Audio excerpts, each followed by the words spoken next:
Hello all welcome back to my stories secret love story part 3 ముగింపు భాగం. అను వాళ్ళ అమ్మ నాన్నలు చూసిన అబ్బాయిని కలవటానికి వెళ్తుంది. హీరా చేసిన ప్లాన్ వల్ల అను రిషిలు విడిపోయారు. అను రిషికి దూరంగా ఉండటం కోసం యుఎస్ఏ వెళ్ళి తిరిగి వచ్చింది. అను వాళ్ళ నాన్న చిన్ననాటి స్నేహితుడు మాధవరావు అనుని తన కొడలుగా చేసుకుంటానని అడుగుతాడు. రఘురామ్ దానికి ఒప్పుకుంటాడు. అనుని తన ఒపీనియన్ అడుగుతాడు. ఆలోచించి చెప్తాను అంటుంది. అను వాళ్ళ నాన్న అను అబ్బాయి నిన్ను కలవాలంటున్నాడు, ఏం చెప్పమంటావు అని అడుగుతాడు. ఇన్ని రోజులు అమ్మా నాన్న నా కోసం చాలా బాధపడ్డారు, ఇకపై వాళ్ళను బాధ పెట్టకూడదు అని అను ఓకే నాన్న కలుస్తాను అంటుంది. అను ఆ అబ్బాయిని కలవడానికి కాఫీ డేకి వెళ్తుంది. అను కాఫీ డే లోపలికి వెళ్ళి బ్లూ షర్ట్ వేసుకున్న వ్యక్తి కోసం వెతుకుతూ ఉంటుంది. తనని అలా చూసి ఒక వెయిటర్ ఆమె దగ్గరికి వచ్చి, మేడం మీకేమైనా హెల్ప్ కావాలా అని అడుగుతాడు. అవును, నేను ఒకరిని కలవటానికి వచ్చాను, అతను బ్లూ కలర్ షర్ట్ వేసుకున్నాడు అంటుంది. అక్కడ ఒకతను బ్లూ కలర్ షర్ట్ వేసుకున్నాడు మేడం. అవునా, ఎక్కడ? టేబుల్ నెంబర్ 8లో కూర్చున్నాడు.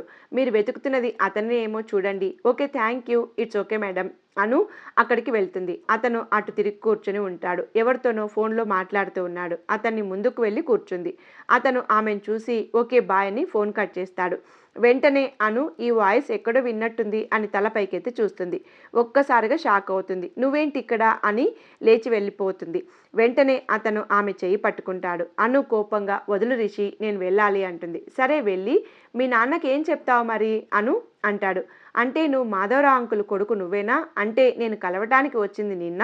అవును నన్నే అను. రిషి నువ్వు నన్ను వదలవా? నీకు దూరంగా ఉండటానికి నేను ఇన్ని రోజులు మా అమ్మ నాన్నకు దూరంగా ఉన్నాను. ఇప్పుడు నా జీవితంలోకి మళ్ళీ ఎందుకు వస్తున్నావు? నాకు నీ మొహం చూడడం కూడా ఇష్టం లేదు. ఇప్పుడు రావడం ఏంటి అను? 10 సంవత్సరాల క్రితమే వచ్చాను. 10 ఇయర్స్ నుంచి నీ ప్రేమ కోసం ఎదురు చూస్తున్నాను. మధ్య మధ్యలో కలలాగా వచ్చి వెళ్ళిపోతున్నావు. నేను చెప్పేది అసలు వినటం లేదు. ఒక్కసారి విను ప్లీజ్ అను. ప్రేమ గురించి నువ్వు మాట్లాడకు రిషి, అది వినటానికి నాకు కంపరంగా ఉంది. నా నమ్మకాన్ని ప్రేమని సమాధి చేసిన నువ్వు ప్రేమ గురించి మాట్లాడుతుంటే అసహ్యం వేస్తుంది నాకు. మా నాన్న సంతోషం కోసం ఇక్కడికి వచ్చాను. నువ్వని తెలిసింటే వచ్చేదాన్నే కాదు. Okay good bye. Anu please ఒక్కసారి నా మాట విను. వద్దు రిషి నువ్వేం చెప్పకు, కానీ నాకు ఒక్క హెల్ప్ చేయి చాలు. మా నాన్నకు నేను నీకు నచ్చలేదు అని చెప్పు. అను ప్లీజ్ బాయ్ రిషి. అను అక్కడి నుండి వెళ్ళిపోతుంది. పోవే పో, ఎంత దూరం పోతావో నేను చూస్తాను. రిషి వాళ్ళ నాన్నకు ఫోన్ చేసి ఆఫీస్కి వెళ్ళిపోతాడు. ఆఫీస్కి వెళ్ళగానే రవి ఎదురుగా వచ్చి, రిషి ఏమైందిరా? అనుని కలిసావా? తనతో మాట్లాడావా? రవి కలిశాన్రా, కానీ తను నాపై ఇంకా కోపంగానే ఉంది. అసలు నన్ను ఏం మాట్లాడనివ్వడం లేదు. ఎంతసేపు తను చూసింది నిజం అంటుంది. నేను ఏం చెప్పినా వినే పరిస్థితిలో లేదు. రిషి నేను నీకు ముందు నుంచి చెప్తూనే ఉన్నాను, నువ్వు అనుని మర్చిపో అని. తను చూసినప్పటి నుండి నీకు ఎదురు చూపు తప్ప ఏం మిగిలిందిరా? పిచ్చిదిరా, కనీసం ఒక్కసారి కూడా నీ గురించి ఆలోచించడం లేదు. అన్ని రోజులు నీ వెనకాలే తిరిగింది కదా, ఆ మాత్రం తెలియదా నువ్వేంటో అంటుండగా నిధి వస్తుంది. ఏంటి నిధి, పాపని తీసుకొని ఇలా వచ్చావు అంటాడు రిషి. అది నువ్వు ఆ రోజు అనుని కలుస్తానన్నావు, రవి చెప్పాడు, అందుకే వచ్చాను. ఇంతలో వీళ్ళు మాట్లాడుతుంటే వింటున్నాను. ఏంట్రా ఏం చెప్తున్నావురా? వాడితో నీకేనా తెలుస్తుందా నువ్వేం మాట్లాడుతున్నావో? అన్ని రోజులు నీ వెనకాల తిరిగింది కదా, ఆ మాత్రం అర్థం చేసుకోలేదంటావా? ఒక అమ్మాయి తను ప్రేమించిన అబ్బాయిని వేరొక అమ్మాయితో చూసినా ఏ అమ్మాయినా అలాగే రియాక్ట్ అవుతుంది. అది కాదు నిధి, రిషి తప్పు చేయడు అని మనమందరం నమ్ముతున్నాం. అంతగా ప్రేమించిన అను ఎందుకు నమ్మటం లేదు? అందుకే కోపంలో అలా అన్నాను. రిషి నీకొకటి చెప్పనా, నేను తప్పు చేయలేదని మీరందరూ నమ్ముతున్నారు. తను ఎందుకు నమ్మట్లేదని నువ్వు అనుకోవచ్చు. దానికి కారణం మేము, నీకు ఫ్రెండ్స్, అందుకే నమ్ముతున్నాను. అను నిన్ను నీకు తెలియకుండా ప్రాణంగా ప్రేమించిన అమ్మాయి. అను నిన్ను ఎంతగా ప్రేమించిందో మనకు తెలుసు. అలాంటిది నిన్ను వేరే అమ్మాయితో హోటల్ రూమ్లో చూసిన అను నీ మీద పెంచుకున్న ప్రేమ నమ్మకం అన్నీ ఒక్కసారిగా కూలిపోతే ఎలా ఉంటుందో ఒక్కసారి ఆలోచించు. తను నీకన్నా ఎక్కువ బాధను అనుభవిస్తోంది. అది ఫేస్ చేయలేకనే నీకు వాళ్ళ అమ్మా నాన్నలకు దూరంగా వెళ్ళిపోయింది. రిషి ఒక్కసారి అను స్థానంలో ఉండి ఆలోచించు. తను ఎంత బాధపడుతుందో అర్థమవుతుంది. ఏ అమ్మాయినా తను ప్రేమించిన వ్యక్తిని వేరే వాళ్ళతో ఊహించుకోలేదు. నమ్మకం అంటావా? అందుకే తను ఎవరు ఎన్ని మాట్లాడుకున్నా కూడా అనుమానించి నిన్ను అడగలేదు. కానీ కళ్ళతో చూసింది నిజమని నమ్ముతుంది. తన సిచ్యువేషన్లో ఎవరున్నా వాళ్ళు ఎంత ప్రేమిస్తున్నా కళ్ళతో చూసిన దానికి నమ్ముతారు. అనుని అర్థం చేసుకో రిషి. థ్యాంక్స్ నిధి, ఇన్నిసార్లు చెప్తున్నా అను నమ్మటం లేదని కోపం వచ్చింది. కానీ తన పొజిషన్లో ఉండి ఆలోచిస్తే అర్థమవుతుంది. అను మనుతో నవ్వుతూ మాట్లాడితేనే నేను తట్టుకోలేకపోయాను. తను ప్రేమించిన నన్ను వేరే అమ్మాయితో చూసిన అను ఎంత బాధపడుతోందో అర్థం చేసుకోలేకపోయాను. అవును రిషి, అందుకే చెప్తున్నాను. ఇన్ని రోజులు వెయిట్ చేసిన నువ్వు తనకు నిజం తెలిసే వరకు తనని అపార్థం చేసుకోకు. ఓకే నిధి, నువ్వు వెళ్ళు. పాపకిక్కడ ఇబ్బందిగా ఉంటుంది. అను, ఇంత ఆలస్యమైందేంటి? రిషు, నువ్వు ఎప్పుడు వచ్చేసావు అని చెప్పాడు. అది నాన్న వస్తుంటే టెంపుల్ కనిపించింది. దర్శనం చేసుకొని అక్కడ కాసేపు కూర్చొని వస్తున్నాను. అవును, రిషి ఫోన్ చేశాడన్నావు కదా, ఏం చెప్పాడు? నాకు రిషి చేయలేదమ్మా, వాళ్ళ నాన్న చేశారు. ఇందాక రిషి నేను వచ్చేసానని చెప్పాడు అన్నావు కదా. ఓ అదా, వాళ్ళ నాన్నతో అన్నాడంట, అందుకే అలా అడిగాను. ఓకే నాన్న. అంకుల్ ఏమన్నాడు? రిషికి నువ్వు నచ్చావని చెప్పాడు. ఏంటి, నేను నచ్చానని చెప్పాడా అని మనసులో ఇప్పుడు కూడా నన్ను మోసం చేశావు రిషి, ఇప్పుడు నేనేం చెయ్యాలి? నాన్న చాలా సంతోషంగా ఉన్నారు, ఏం చెప్పాలి అని ఆలోచిస్తుంది. అమ్మా అను, ఏం ఆలోచిస్తున్నావు? వాళ్ళ నాన్న అనడంతో ఏం లేదు నాన్న అంటుంది. అను, అబ్బాయి నీకు నచ్చాడా? ఇప్పుడు నాన్నకి ఏం చెప్పాలి అని సైలెంట్గా ఉంటుంది. అను వాళ్ళ అమ్మ ఆడపిల్ల, తనేం చెప్తుంది? దానికి మాత్రం తెలియదా మనం తన గురించి ఆలోచిస్తామని అంటుంది. నాకు తెలుసమ్మా నువ్వు ఒప్పుకుంటావని, అందుకే మాధవరావు వాళ్ళు నిన్ను చూడ్డానికి రేపు వస్తా అన్నారు. నేను కూడా ఒప్పుకున్నాను అంటాడు. ఇక అను అక్కడ ఉండలేక తన రూమ్లోకి వెళ్ళిపోతుంది.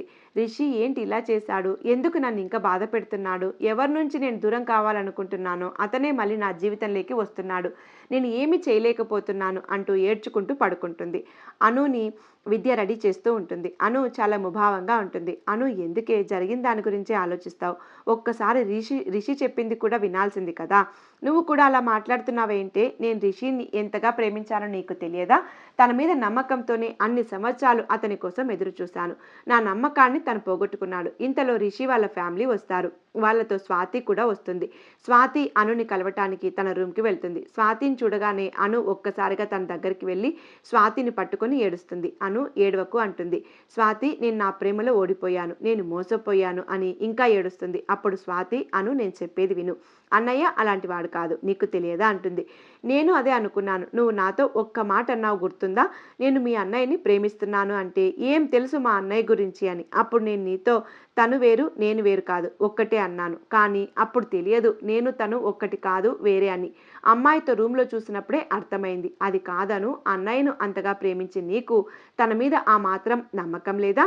స్వాతి, మీ అన్నయ్యను నమ్మటం లేదు అనటానికి నేను ఎవరో చెప్తే నమ్మి మీ అన్నయ్యను నిందించటం లేదు. నేను కళ్ళతో చూసిన తర్వాతనే మాట్లాడుతున్నాను. అను, కొన్నిసార్లు మనం కళ్ళతో చూసింది కూడా నిజం కాదు కావచ్చు. ఒక్కసారి ఆలోచించు. అంతలో అను వాళ్ళ అమ్మ రావటం గమనించి కళ్ళు తుడుచుకుంటుంది. అను, నిన్ను రమ్మంటున్నారు, పద వెళ్దాం. ఓకే అమ్మ, 5 minutes, నువ్వు వెళ్ళు, మేము వస్తాం. స్వాతి, మీ అన్నయ్య నన్ను నిజంగా ప్రేమించి ఉంటే ఆ రోజు అలా చేయడు. మళ్ళీ ఇప్పుడు కూడా నాకు ఇష్టం లేదని చెప్పినా కూడా నన్ను పెళ్లి చేసుకోవటానికి రాడు అని కిందికి వెళ్తుంది. అను రిషి అమ్మా నాన్నలకు కూడా చాలా బాగా నచ్చింది. రఘురామ్, నీతో ఒకటి చెప్పాలరా అంటాడు మాధవరావు. అప్పుడు రఘురామ్, ఏంటో చెప్పరా అంటాడు. వీళ్ళ జాతకాన్ని బట్టి ఈరోజు ముహూర్తం బాగుంది అని పంతులు గారు చెప్పారు. అందుకే నిన్ను అడగకుండా నిశ్చితార్థం చేయాలని రింగ్స్ తీసుకొచ్చాం. ఏమీ అనుకోకుండా పిల్లల నిశ్చితార్థం జరిపించేద్దాంరా అంటాడు. అప్పుడు రఘురామ్, ఇంత సడన్ అంటే ఎలారా? బంధువులు కూడా లేరు, నిశ్చితార్థం ఎలా చేస్తాంరా అంటాడు. ఇంకో 20 రోజుల్లో పెళ్లికి మంచి ముహూర్తం ఉంది, పెళ్లి ఘనంగా చేద్దాం. ఈ 2 ముహూర్తాలు తప్ప వీళ్లకు జాతకం ప్రకారం ఇప్పట్లో మంచి ముహూర్తాలు లేవట, అందుకే తొందరపడుతున్నాంరా. సరేరా, నువ్వు చెప్పినట్టే కానివ్వు అంటాడు రఘురామ్. అనుకి చాలా కోపంగా ఉంది. రిషి నన్ను ఎటూ తేల్చుకోనివ్వకుండా లాక్ చేశాడు. ఇప్పుడు నిశ్చితార్థం అంటున్నారు, ఇప్పుడు ఏం చెయ్యాలి అనుకుంటుండగానే అను వాళ్ళ నాన్న అను చేతికి రింగ్ ఇచ్చి రిషికి పెట్టమంటాడు. అను వాళ్ళ నాన్న వైపు చూస్తుంది. చాలా సంతోషంగా ఉన్నారు. నాన్న, మీకోసం నాకు ఇష్టం లేకపోయినా రిషిని పెళ్లి చేసుకుంటాను అని రిషి వేలికి రింగు తొడుగుతుంది.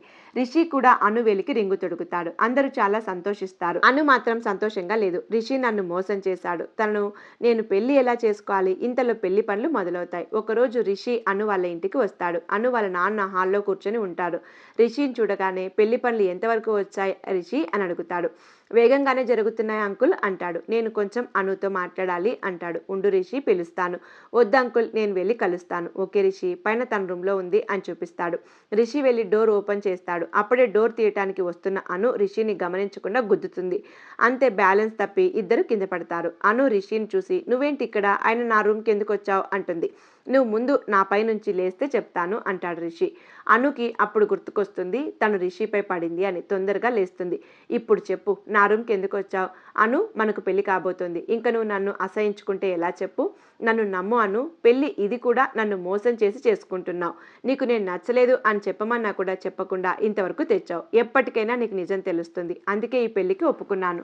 రిషి, ముందు నువ్వు నా రూమ్కి ఎందుకు వచ్చావు? ఇక్కడ నుంచి బయటికి వెళ్ళు అంటుంది.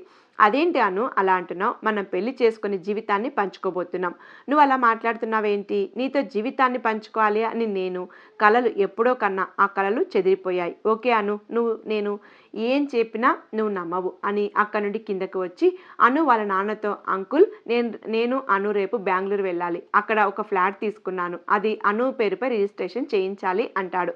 ఇప్పుడు ఇవన్నీ ఎందుకు రిషి? పెళ్ళి ఇంకా 5 రోజులే ఉంది. ఈ టైంలో వెళ్ళటం బాగోదు అంటాడు రఘురామ్. లేదంకుల్, అర్జెంట్, అందుకే అడుగుతున్నాను. ఓకే రిషి, అనుకు చెప్తాను అని అనుని పిలుస్తాడు. అను, నువ్వు రిషితో రేపు బెంగళూరు వెళ్ళాలటమ్మా, ఏదో ల్యాండ్ విషయంగా అంటాడు. నాన్న, ఇప్పుడు అవసరమా? ఏదో అర్జెంట్ అంట, వెళ్ళాలి తల్లి అంటాడు. ఓకే నాన్న అని రిషి వైపు కోపంగా చూసి లోపలికి వెళ్తుంది. రిషి, అంకుల్, రేపు మార్నింగ్ ఫ్లైట్కే వెళ్ళాలి. అనుని రెడీగా ఉండమనండి అని వెళ్ళిపోతాడు. అను రూమ్లోకి వచ్చి, మళ్ళీ ఏం ప్లాన్ చేస్తున్నావు రిషి? ఇప్పుడు ఇంత అర్జెంటుగా బెంగళూరు ఎందుకు వెళ్ళాలి అని ఆలోచిస్తుంది. అను, రిషి బెంగళూరుకి వస్తారు. ఎయిర్పోర్ట్ నుండి ఇద్దరు బయటకు వస్తారు. వీళ్ళ కోసం ఎదురు చూస్తున్న డ్రైవర్ రిషికి కార్ కీస్ ఇస్తాడు. తర్వాత ఇద్దరు కార్లో బయలుదేరుతారు. రిషి ఎన్నిసార్లు మాట్లాడాలని ప్రయత్నించిన అను మొహం తిప్పుకుంటుంది. అను, ఎందుకు అలా చేస్తున్నావు? ప్లీజ్ అను, నాతో మాట్లాడు అంటాడు. ఏం మాట్లాడాలి? మళ్ళీ ఏం ప్లాన్ చేశావు? నన్ను ఎందుకు ఇక్కడ తీసుకొచ్చావు అంటుంది. ప్లాన్ చేయడం ఏంటి అను? నీ ప్రేమని పొందాలని అనుకున్నాను, కానీ నీ ద్వేషాన్ని కాదు అని అంటాడు. రిషి మాట్లాడేది వినకుండా అను కళ్ళు మూసుకుంటుంది. కొంత దూరం వెళ్ళాక కారు ఆపుతాడు రిషి. అను కళ్ళు తెరిచి చూస్తుంది. కారు ఒక హాస్పిటల్ ముందు ఆగుతుంది. అప్పుడు అను, రిషి, మనం ఎందుకు ఇక్కడికి వచ్చాం? ఇక్కడ హాస్పిటల్లో ఎవరున్నారు? నాన్నతో ఏదో ల్యాండ్ రిజిస్ట్రేషన్ అన్నావు. అను అలా మాట్లాడుతుంటే నువ్వు ముందు దిగు అంటాడు. నేను అడిగిన దానికి సమాధానం చెప్పు అని అను అంటున్నా వినకుండా లోపలికి తీసుకొని వెళ్తాడు. అను, నువ్వు ఇక్కడే ఉండు, నేను డాక్టర్ని కలిసి వస్తానని వెళ్తాడు. ఏంటి రిషి ఎందుకు హాస్పిటల్కి తీసుకొచ్చాడు? ఎవరున్నారు ఇక్కడ అనుకుంటూ ఉండగా రిషి డాక్టర్తో కలిసి వస్తాడు. రండి అనుగారు, వెళ్దాం అంటాడు డాక్టర్. ఎక్కడికి అని రిషి వైపు చూస్తుంది. పద వెళ్దాం అని అంటాడు. అను వాళ్ళతో వెళ్తుంది. కానీ చాలా టెన్షన్గా ఉంది తనకు. డాక్టర్ వాళ్ళని ఐసీయూలోకి తీసుకొని వెళ్తాడు. వాళ్ళకి ఒక బెడ్ చూపిస్తాడు. అను అటువైపు చూస్తుంది. ఇద్దరు ఆ బెడ్ దగ్గరికి వెళ్తారు. అనుకి కొంచెం టైం పడుతుంది ఆ బెడ్పై ఉన్న ఎవరో తెలుసుకోవటానికి. వణుకుతున్న గొంతుతో హీరా అంటుంది. రిషి వైపు చూసి, ఏంటి హీరా ఇక్కడ ఉంది, ఈ పరిస్థితుల్లో ఉంది, ఏమైంది తనకి?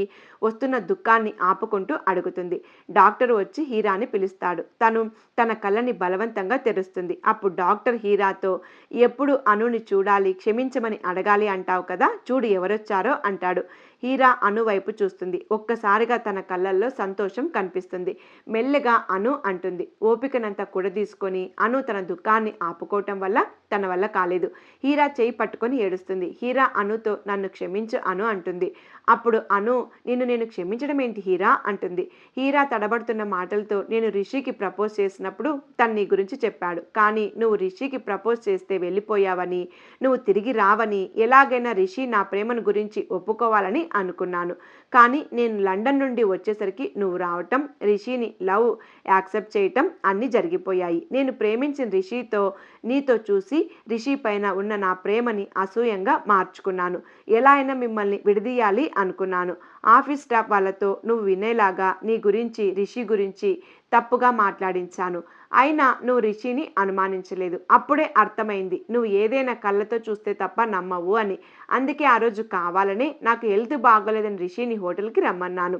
నీకు కూడా వేరే వాళ్ళతో ఫోన్ చేయించి హోటల్కి రమ్మన్నాను. నువ్వు వచ్చావు అని తెలిసిన తర్వాతే నేను కళ్ళు తిరిగి పడిపోతున్నట్టు నటించి రిషిని బెడ్పై పడేలా చేశాను. నువ్వు రావటం, మమ్మల్ని అలా చూడటం, రిషిని అపార్థం చేసుకొని వెళ్ళటం అన్నీ అనుకున్నట్టు జరిగిపోయాయి. నువ్వు రిషి పార్క్లోకి వెళ్ళినప్పుడు నేను కూడా మీ వెనకాలే వచ్చాను. అక్కడ నువ్వు మాట్లాడినవన్నీ విన్నాను. అప్పుడు అర్థమైంది నువ్వు రిషిని ఎంతగా ప్రేమించావో అని.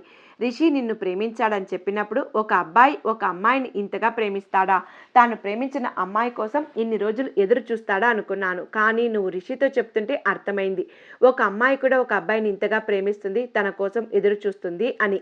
అను, నువ్వు రిషి వేరు కాదు, ఇద్దరు ఒకటే, మీ ప్రేమ ఒకటే, మీ ఎదురు చూపు ఒకటే అంటూ నన్ను క్షమించాను, మీరు విడిపోవటానికి కారణం నేనే.